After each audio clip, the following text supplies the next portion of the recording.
Putri Indonesia, harum namanya. Selamat Hari Kartini untuk para Kartini Indonesia yang ada di rumah dan tentunya yang lagi mendengarkan Stop It Talk, talking time without wasting your time. Alhamdulillah. Sudah episode 2 nih kita sekarang. Yipi, Yep. yiha. Bener banget nih. Kembali lagi bersama kita, aku Yeka Ramadhani, Aku Muhammad Taufiq Iza Rizky. yang selama beberapa menit ke depan akan menemani teman-teman sekalian nih. Nah, sebelumnya pengen tanya sih, teman-teman ini udah pada bosen belum nih karantina di rumah udah hampir sebulan nih ya? Bosen banget. Tapi nggak apa.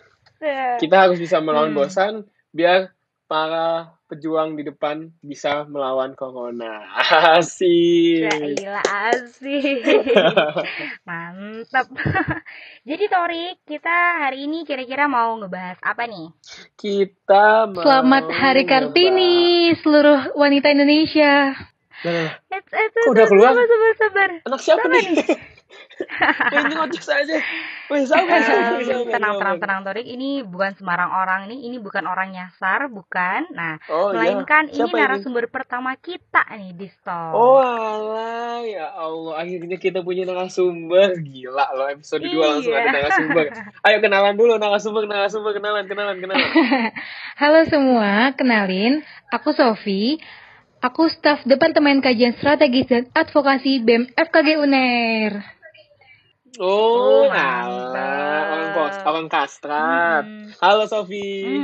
Halo. Oke, kayaknya ini udah excited banget. Tadi apa ngomongnya selamat Hari Kartini. Emangnya kita hari ini mau ngomongin apa sih? Mau ngebahas apa sih emangnya? Nah, pas banget nih. Karena hari ini adalah Hari Kartini dan bulan lalu juga ada Women March, gak mungkin gak sih kalau misalnya kita nggak ngebahas tentang woman empowerment. Topik yang emang sering banget dibahas kalau misalnya lagi ada upacara Kartinian ataupun seminar-seminar. Wih, bahasanya Torik, nggak salah deh ini kita Berat pilih berat narasumber banget, nih. gila. Iya. Emang aku mau nanya. Emang sebenarnya gerakan woman empowerment tuh apa sih? Itu wanita yang punya kekuatan, super power, apa super girl gitu? Apa sih? Apa woman empowerment tuh? Bukan. Jadi, woman empowerment itu adalah suatu gerakan yang memperjuangkan rasa hormat, kemuliaan, dan pengakuan terhadap semua wanita. Nah, dengan adanya woman empowerment ini, sistem dan pola pikir patriarki masyarakat bisa diubah, serta wanita akan punya otonomi dan hak penuh atas dirinya. Oh, ngomong-ngomong hak penuh nih, yang dimaksud sama hak penuh itu apa sih, Sof? Jadi, hak-haknya itu meliputi yang pertama ada hak pendidikan. Jadi, perempuan itu punya hak untuk mengenyam pendidikan dengan jenjang yang setara sama laki-laki. Bahkan udah banyak kan yang lebih, kayak dokter sama profesor kita nih. Udah ada yang sampai S2, S3, ataupun spesialis kan. Terus, hak yang kedua ada hak ekonomi. Perempuan punya hak untuk berkontribusi dalam ekonomi keluarga. Kalau misalnya aku kasih contoh, mungkin lebih ke wanita karir kali ya. Mereka membantu perekonomian keluarga, tapi nggak melupakan perannya sebagai istri dan sebagai ibu. Nah, terus ada juga nih hak untuk pengambilan keputusan. Jadi perempuan juga punya hak yang sama kok kayak laki-laki dalam pengambilan keputusan ataupun memberikan pendapat. Kayak misalnya nih, contoh gampangnya nih. Biasanya kan yang ngurusin masakan tuh mak-mak nih, wanita-wanita nih, yang ngurusin pengambilan keputusan tentang makan apa hari ini, masak apa hari ini kan biasanya wanita nih, perempuan nih. Nah, itu salah satu haknya. Nah, dan yang terakhir, perempuan itu juga punya hak untuk mendapatkan perhatian akan kesehatan dirinya sama seperti anggota laki-laki. Gitu deh. Oh, tunggu. Berarti kasus yang kemarin yang kekerasan dan diskriminasi itu kan banyak tuh ya. Itu berarti masih masuk ke pembahasan ini ya? Iya, itu betul banget. Yang kemarin tahu kan yang kasus pelecehan seksual, yang psikolog, ya kan, tahu kan? Oh iya, tahu. Aduh. Siapa namanya? Gimana nih? Dokter siapa gitu? Jangan ngegosip, guys. Aku nggak tahu gosip, guys. Gimana nih? Bukan, ini bukan gosip gak sih? Ini bukan gosip, emang beneran terjadi ya.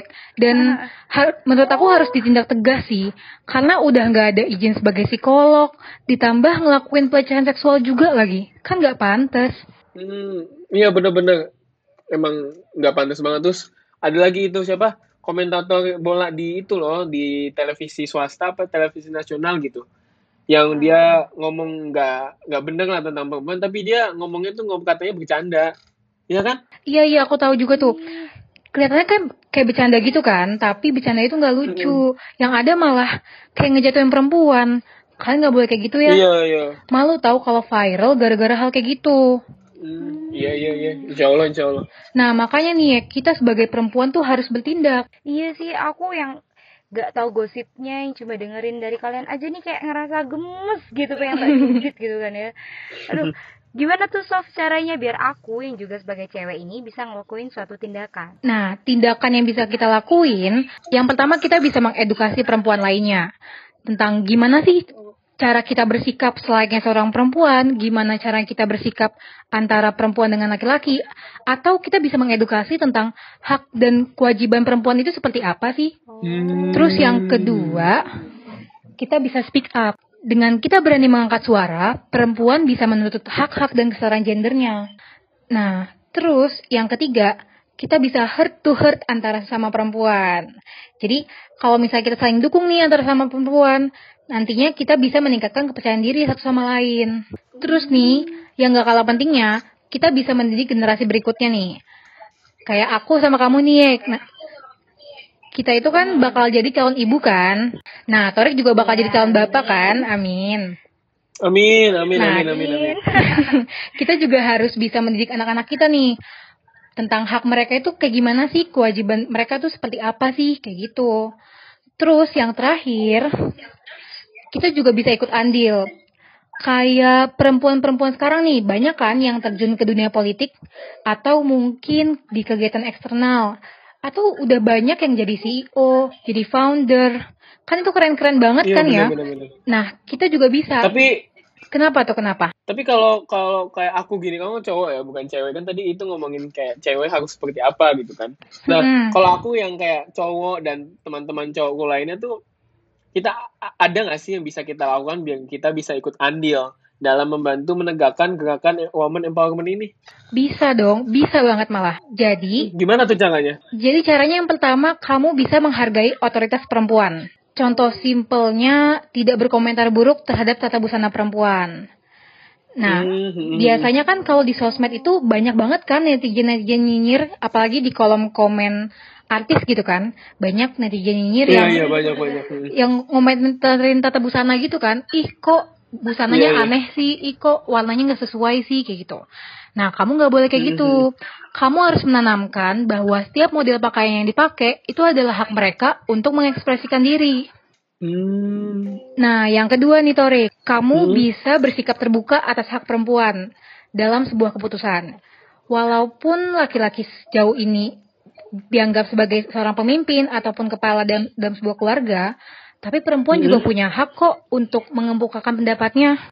Iya benar, aku juga setuju. Ya Terus. Terus nih, yang terakhir nih yang paling penting banget, tidak melakukan tindakan seksis di depan publik. Gak disadarin sih, gak disadarin, tapi masih banyak banget laki-laki yang ngelakuin ini. Contohnya, mungkin siulan di depan publik ya. Banyak banget nih kan, kayak cewek-cewek cakep lewat di tongkrongan cowok atau mungkin di tukang ojek gitu kan. Yeka nih cakep kan, pasti pernah nih diginiin kayak neng Yeka gitu, Viviu gitu kan. Iya. Nah, walaupun Kesel banget tuh, iya.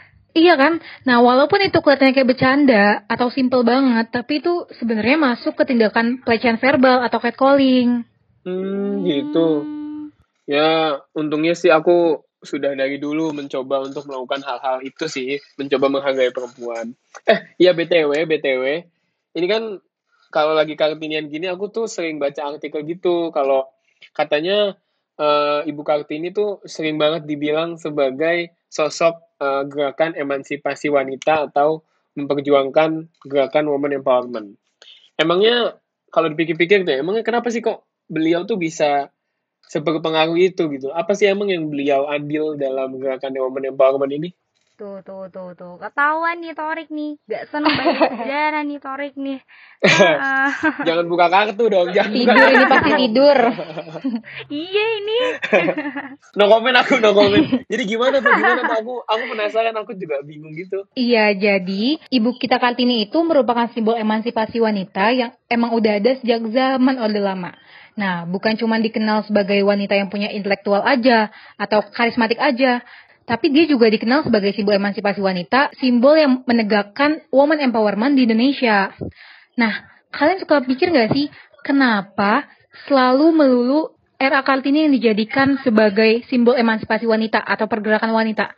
Kenapa nggak Oh Ika iya. Ramadhani gitu? Kenapa nggak Torik gitu? Kenapa nggak Sofi Iya. gitu? Ya nggak sih? Loh, kenapa nggak aku? Iya betul. Iya, kenapa emang? Kamu cowok Torik, please. Kamu Oh, iya. cowok. Bener. Iya juga sih. Tuh kenapa tuh? Iya, karena warisan karya tulisannya, yaitu Habis Gelap Terbitlah Terang, yang isinya buah pikiran dan suratnya dengan temannya dari Belanda. Nah, nggak berhenti dari tulisan aja. Dia juga menerapkan wacananya dengan mendirikan sekolah khusus perempuan. Karya dan tulisannya inilah yang meyakinkan perempuan lainnya untuk keluar dari stigma masyarakat bahwa perempuan pada akhirnya hanya akan berada di dapur, sumur, dan kasur. Hah? Tunggu. Aku nggak salah dengar. Dapur, sumur, kasur. Berarti kayak perempuan tuh tugasnya cuma masak, ngambil air, sama tidur. Hah? Kok gitu sih? Iya, gitu. Ya, jadi intinya tuh mereka nggak peduli perempuan itu teredukasi atau enggak. Yang paling penting bagi mereka, ya perempuan itu handal dalam kemampuannya sebagai seorang istri ataupun seorang ibu. Innalillahi. Ya Iya, Allah. bener. Ini tuh bukan Torik doang sih yang heran. Aku sebagai cewek tuh juga heran gini ya. Emangnya bener gitu ya pemikiran orang-orang yang menganggap kodrat perempuan tuh cuma kayak di sumur, kasur, tidur, dapur gitu loh. Padahal bukannya ibu itu merupakan sekolah pertama bagi anak-anak mereka ya. Dan anak-anak mereka kan akan tumbuh berdasarkan apa yang diajarkan ibu nggak sih? Iya, benar. Iya, betul banget. Aku juga setuju sama Eka. Nah, itulah yang meyakinkan era Kartini untuk mendobrak pemikiran lawas yang mengekang perempuan untuk mendapatkan hak utamanya dia. Wih, keren ya, gokil ya. Kayaknya aku pengen deh jadi Kartini masa kini. Aku pengen jadi Kartini milenial gitu. Kayak keren banget ya sih. Aduh. Sabi. Jangan ngada-ngada deh Torik nih. Jangan ngada-ngada. Loh, Kamu kenapa? cowok. Kenapa? Kamu cowok Ya. Torik. Enggak, maksudnya bukan aku jadi ibu Kartini. Aduh, ya gak bisa Terus. lagi gitu. Enggak, maksudku aku tuh menjadi orang yang bisa menginspirasi Waduh. sama seperti ibu Kartini menginspirasi orang-orang gitu loh. Oh, Jadi lampu. Emang Kan sih, keren banget. emang kelihatannya kayak keren gitu kan. Tapi nggak gampang tahu. Emang gak gampang ah? Kenapa gak gampang? Karena ada beberapa karakter nih yang perlu dimilikin sama Kartini masa kini. Mau tahu nggak? Apaan aja? Mau. Apa aja tuh, Sof? Yang pertama, Kartini masa kini harus punya sifat pantang menyerah. Kenapa? Karena semakin berkembangnya zaman, tentunya tantangan dan kesulitan yang dihadapin juga semakin besar. Nah, Kartini masa kini harus semangat dalam menggapai cita-citanya. Bayangin deh kalau misalnya Kartini masa kini pantang menyerah, gimana mau menegakkan woman empowerment, ya nggak sih? Iya bener-bener. Make sense. Terus. Terus ada adaptif. Jadi, Kartini masa kini harus bisa bersikap cerdas dalam melakukan segala langkahnya, yang nantinya akan membuat dampak yang semakin lama dalam menegakkan woman empowerment itu. Terus nih, yang ketiga nih, ada kreatif. Sekarang kan kita udah masuk di era 4.0 ya guys ya. Iya. Betul. Di mana di era ini dibutuhin pemuda-pemudi yang kreatif gitu. Nah, kalau misalnya Kartini muda nggak bisa kreatif, ya gimana mau berkembang? Ya nggak sih? Oh iya bener. Terus nih yang terakhir, yang nggak kalah pentingnya, Kartini muda itu harus berani. Kartini muda harus berani menyampaikan pendapatnya, berani menjadi pemimpin, berani memilih langkah hidupnya sendiri, dan juga berani mengemban amanah yang diberikan. Kayaknya aku mundur aja deh. Kok banyak gitu pas didengar ya. Maaf. Sok-sokan sih, Torik. Emang emansipasi wanita itu perjuangannya berat. Kamu tuh nggak bakal kuat, Torik. Biar era Kartini aja. Ya itu mah Dilan, bukan era Kartini. Tapi aku penasaran deh.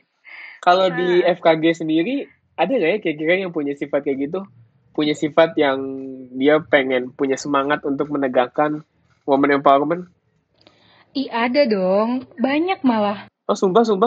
Siapa? Seriusan ada? Ada. Itu loh, para Siapa? dokter-dokter dan profesor kita yang menekuni bidang penelitian. Itu kan keren-keren banget. Mereka menunjukkan bahwa perempuan juga bisa untuk menunjukkan bakatnya gitu. Kayak contohnya nih, kayak Prof. Retno Puji atau Prof. Jenny, ya nggak sih? Oh, iya Iya, benar. bener-bener. Terus nih, ada juga nih, profesor yang membantu berkecimpung di dunia forensik. Kalian pasti tahu siapa? Tebak-tebak. Oh, itu. Prof Mika. Iya, Prof. Betul Mika. banget, Prof. Mika. Nah, Prof. Mika kan udah dikenal banget nih tentang keahliannya di dunia forensik. Dia udah terkenal nih sama profesor dokter di seluruh Indonesia. Pokoknya nih ya, Oh, iya. kalau misalnya aku jelasin satu persatu achievement-nya beliau-beliau ini, kalian pasti bakal amazed banget deh. Gila sih. Banget Keren sih emang ya. bener-bener. Gokil sih, Beliau gokil tuh sih. emang udah keren banget gitu nggak sih? Nah, makanya nih, mau perempuan ataupun laki-laki, kita tuh perlu mendukung woman empowerment ini. Nah, bener banget. Karena perempuan itu punya hak yang sama layaknya laki-laki. Kita juga perlu ruang untuk bergerak serta hak yang sama. Nah, dengan adanya woman empowerment, para perempuan bisa bersama-sama berupaya memecahkan stigma kuno yang sering melekat. Gitu. Wih, hebat sih. Ini merupakan sebuah informasi yang sangat penting ya. BTW, Membuka aku mau wawasan. ngucapin terima kasih sama Kastrat karena sudah mau capek-capek menjadi tamu di Stuck episode 2 ini. Makasih juga, Gila Sob. loh. Perjuangan Sofi. loh, mantap. Makasih banyak. Semoga ilmu yang dibagikan bermanfaat untuk aku sama YK, juga buat pendengar-pendengar ya. Dan Tentunya, amin. semoga harapannya bisa mengedukasi para pendengar sehingga angka apa itu namanya? Angka apa tuh? Kekerasan seksual itu bisa ditekan gitu loh. Iya, amin. Itu amin. bener-bener itu harapan kita kan? Itu harapan kita semua ya, kayak ayo dong, semakin lama tuh perempuan tuh semakin dihargai gitu loh. Iya gak sih? Betul, setuju. Betul, setuju.